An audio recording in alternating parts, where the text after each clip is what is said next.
To mu dai 'yan Najeriya sai dai mu ce inna lillahi wa inna ilaihi raji'una. To shugaba Ahmad Bola Tinubu kamar yanda ya fito cikin lafuzzukansa da aka tattauna da shi ga manya-manyan 'yan jarida na Najeriya baki ɗaya, kamar yanda aka ce za a sanar da mu yau da safe 4 ga watan Agusta. To tun kafin ma gari ya waye aka sakar da wannan shahararren labari da Bola Ahmad Tinubu ya faɗi ga wannan 'yan jarida ƙarfe 12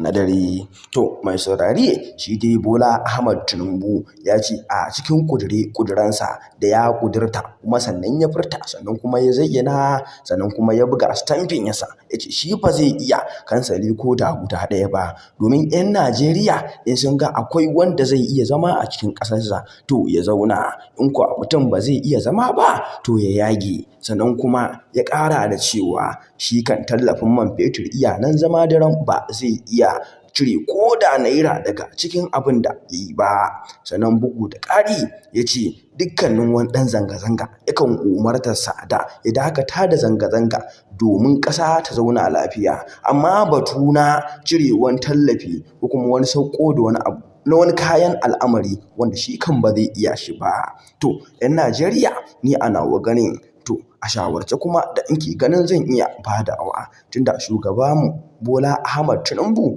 ya fito ya faɗa haka. To kamar yanda shi kuma shugaban sojoji shi ma ya fito ya yi wannan faɗin magana tashi, to sai mu duba gare sa, domin shi Bola Ahmad Tinubu ya ce a kwashe mai dukkanin sojojin da ke cikin bila, domin shi kan bai yarda da su ba, yana tunanin za su yi juyin mulki. To har gara ma ni a nawa ganin